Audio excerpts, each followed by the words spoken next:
Good morning, everyone. Today we are going to continue with what we started in last lecture, that is class 9 chapter 2 of geography, the physical features of India. इससे पहले हम the Himalayas की बात कर चुके हैं और the northern plains को देख चुके हैं. अब इस वीडियो में अब हम पेनिनसुलर प्लेट्यू की बात करेंगे and this is part 3 of this chapter. So let's start. तो जब हम पेनिनसुलर प्लेट्यू की बात करते हैं तो हम पहले ये देखते हैं कि पेनिनसुलर प्लेट्यू का कौन सा रीजन है. तो जैसे कि हम जानते हैं पेनिनसुला उस एरिया को कहते हैं जो तीनों साइड से पानी से घिरा हुआ होता है, वो लैंड जो तीन साइड से पानी से घिरा हुआ होता है. तो अगर हम इंडिया के केस में देखते हैं तो इंडिया का जो सर्दर्न पोर्शन और ये वेस्टर्न और कुछ ईस्टर्न पोर्शन जो है, हमारा ये जो पोर्शन है लैंड पानी से घिरा हुआ है, अरेबियन सी, इंडियन ओशन और बे ऑफ बंगाल से.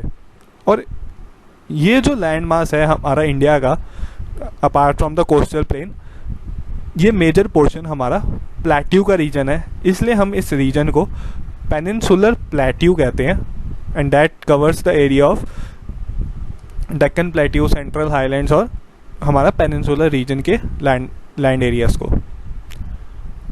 तो एक बार हम ये देखते हैं कि पेनिनसुलर प्लेट्यू का एरिया कौन सा है, और वो दो पार्ट्स में डिवाइडेड है, सेंट्रल हाईलैंड्स और डेक्कन प्लेट्यू. और इसका कुछ पोर्शन हमारा फैला हुआ है till the Meghalaya state as well. तो हम एक एक करके इन दोनों को डिस्कस करते हैं. The peninsular plateau is a table land composed of old crystalline igneous and metamorphic rocks. जो हमारा पेनिनसुलर प्लेट्यू है वो इग्नियस और मेटामॉर्फिक रॉक से बना हुआ है. और ये तब बना था जब हमने जैसे डिस्कस किया था, जो गोंडवाना लैंड हमारा फॉर्म हुआ था ड्रिफ्ट होने के बाद, जो हमारी पहले जब हमारे दो लैंड मासेस में डिवाइड थे सारे कॉन्टिनेंट्स, लॉरेशिया और गोंडवाना लैंड, उस टाइम पे. The plateau consists of two broad divisions, that is the Central Highlands and the Deccan Plateau. अब हम इन दोनों को एक बार डिस्कस करते हैं और इसके क्या लोकेशंस हैं वो देखते हैं. The central highlands. तो जो सेंट्रल हाईलैंड्स का हमारा एरिया है that is above the Vindhya range और अलावरी रेंज, जो इसकी बाउंड्री बनाती है टुवर्ड्स नॉर्थ वेस्ट साइड, और विंध्या रेंज सदर्न बाउंड्री बनाती है. और इसके ऊपर के जो हमारे प्लेट्यू का रीजन है वो सेंट्रल हाईलैंड्स का है, जिसके अंदर हमारा मालवा प्लेट्यू, बुंदेलखंड प्लेट्यू और बाघेलखंड प्लेट्यू का रीजन है. साथ ही साथ कुछ रीजन छोटा नागपुर प्लेट्यू का भी है. तो सेंट्रल हाईलैंड्स जैसे कि हमने डिस्कस किया, नॉर्थ ऑफ नर्मदा रिवर के एरिया को कहते हैं. और जैसे कि हम जानते हैं कि नर्मदा एक रिफ्ट वैली रिवर है जो कि विंध्यास और सतपुरा रेंज के बीच में से फ्लो करती है.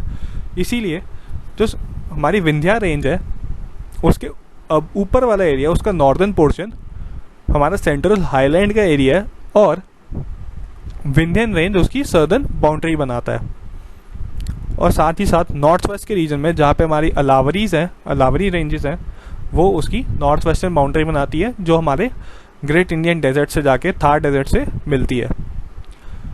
साथ ही साथ सेंट्रल हाईलैंड्स के एरिया में कुछ रिवर फ्लो होती है जो कि गंगा से जाके अल्टीमेटली मिलती है. गंगा की ट्रिब्यूटरीज है और कुछ यमुना की ट्रिब्यूटरीज है, और डैट इज़ जो कि इम्पॉर्टेंट है तो चंबल रिवर, सिंध रिवर, केन और बेतवा. जैसे कि हमने मैप में भी देखा था कि सेंट्रल हाईलैंड्स का जो एरिया है वो वाइडर है टुवर्ड्स दी वेस्ट, जो हमारे राजस्थान मध्य प्रदेश के वेस्टर्न पोर्शन पे है, बट नैरोअर है टुवर्ड्स दी ईस्ट. इसका रीज़न ये है कि हमारी काफ़ी सारी रिवर्स फ्लो होती है, जैसे गंगा मेनली, जो कि उस एरिया को इरोड करती हुई निकलती है. इसीलिए वो एरिया काफ़ी नैरोअर फॉर्म में है. The eastward extension of this plateau, locally known as Bundelkhand and Baghelkhand, the Chota Nagpur plateau makes the further eastward extension drained by the Damodar river. अब हम डेक्कन प्लेट्यू की बात करते हैं.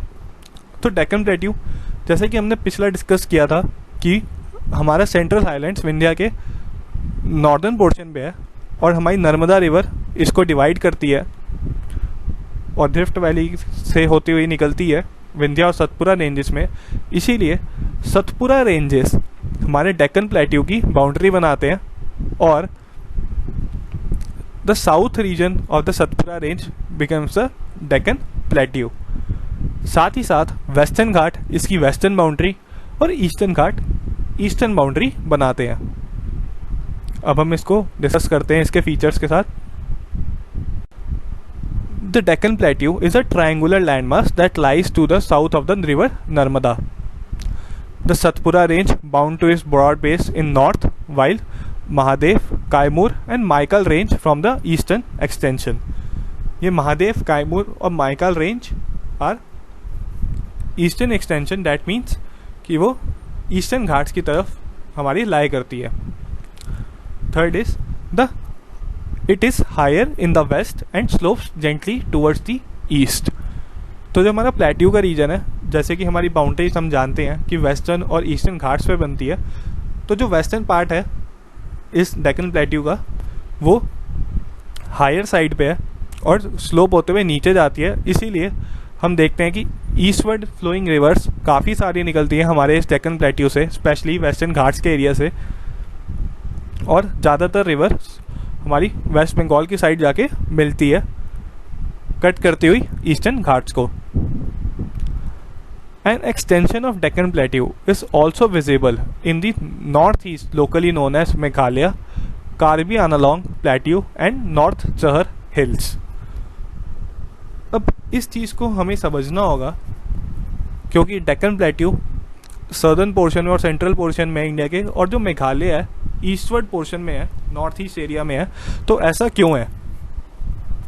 ऐसा इसलिए है कि ये जो लैंडमास है वो एक ही टाइम पे फॉर्म ज़रूर हुए, बट साथ ही साथ जब भी ये फॉर्म हुए एक फॉल्ट लाइन बन गई।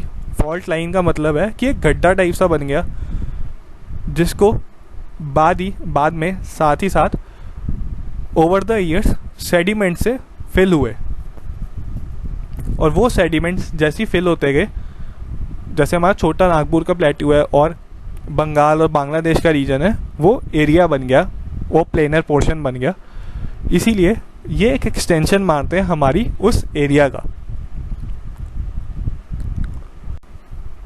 An extension of Deccan Plateau is also visible in northeast, locally known as Meghalaya, जैसे कि हमने डिस्कस किया।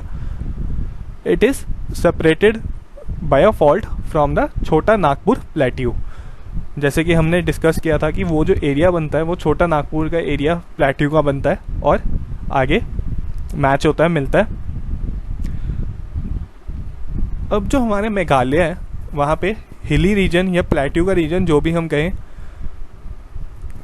क्योंकि बहुत ज़्यादा हाइट नहीं है तो हम उसको हिल्स का नाम दे देते हैं। वहाँ पे 3 तरीके की मेजर ट्राइब्स रहती हैं और उन्हीं ट्राइब्स के नाम के ऊपर, क्योंकि वो उन एरियाज़ में प्रोमिनेंटली रहती हैं, मेघालय में हिल्स का नाम रखा गया। और उन तीनों हिल्स का नाम गारो, खासी और जैंतिया हिल्स रखा गया और वो उसी नाम से जाने जाते हैं। और हम इस मैप में देख सकते हैं कि गारो हिल्स या गारो जो लोग हैं वो वेस्टर्न पोर्शन में रहते हैं, सेंट्रल पोर्शन में खासी लोग, खासी ट्राइब्स रहते हैं, वगैरह जो ईस्टर्न पोर्शन है वो जैंतिया ट्राइब्स और जैंतिया हिल्स के नाम से जाना जाता है। A distinct feature of the peninsular plateau is black soil area known as the Deccan Trap. बहुत ही स्पेशल फीचर है हमारे डेक्कन प्लेट्यू का, जो कि हमारे महाराष्ट्र के एरिया में हम देख सकते हैं, जहाँ पे हमें ब्लैक सॉइल मिलती है। ब्लैक सॉइल के अपने फीचर्स होते हैं और black soil specially world wide अगर हम देखें तो कॉटन की खेती के लिए बहुत फेमस है। हमारे महाराष्ट्र और Gujarat one of the largest producer है of cotton due to this black soil. The western ghats and eastern ghat mark the western and eastern edges of the Deccan plateau respectively.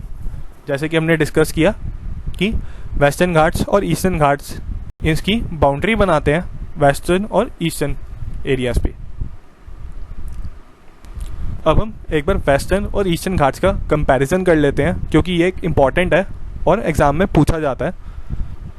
तो पहला तो यही कि वेस्टर्न घाट्स डेक्कन प्लेट्यू की वेस्टर्न बाउंड्री बनाता है और Eastern Ghat eastern.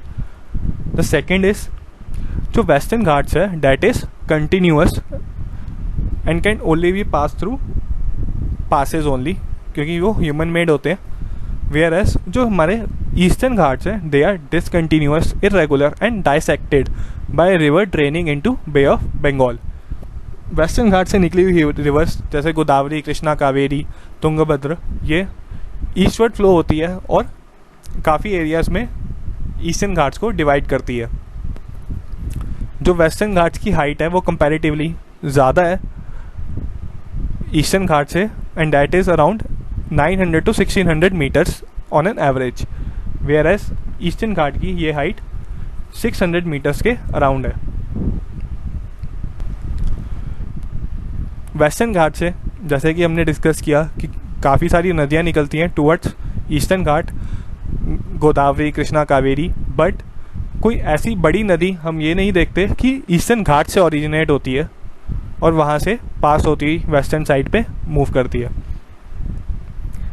Sixth is Western Ghat experience orographic rainfall mostly in summer due to the summer monsoons. Orographic rainfall वो होती है जब बादल पहाड़ों से टकराते हैं और हाइट गेन करते हैं, साथ ही साथ अपने आप को प्रेसिपिटेट आउट करते हैं, क्योंकि उनकी मॉइस्चर होल्डिंग कैपेसिटी कम हो जाती है।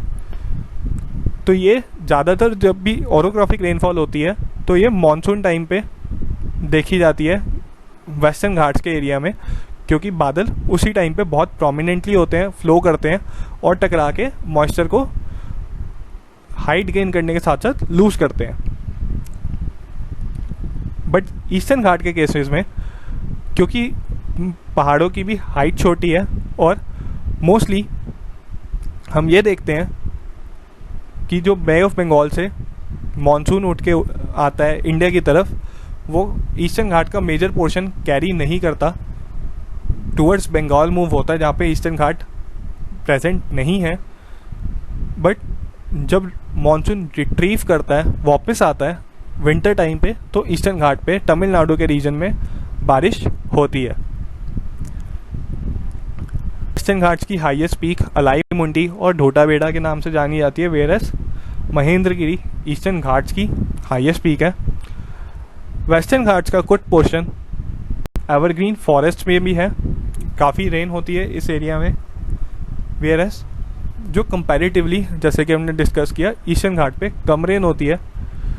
And the last is but जो वेस्टर्न घाट्स का एरिया है that is a biodiversity hotspot, whereas eastern Ghat भी बायोडाइवर्सिटी में रिच है, but it is not a biodiversity hotspot as of now. Biodiversity hotspot special condition होती है, एक special area को टैग दिया जाता है जब वहाँ पे बहुत सारी स्पीशीज़ मिलती है, और उस टैग के लिए भी काफ़ी सारी कंडीशंस होती हैं, प्रायर कंडीशंस को फुलफ़िल किया जाता है तो जाके वो एक टैग मिलता है, जो कि फ़िलहाल वेस्टर्न घाट्स के पास है, ईस्टर्न घाट्स के पास नहीं है। इसी के साथ हम इस लेक्चर को एंड करते हैं और नेक्स्ट वीडियो में हम द ग्रेट इंडियन डेजर्ट और कोस्टल प्लेन्स को देखेंगे। So please tell how you like the lecture and do share your feedback in the comment section below. So thank you.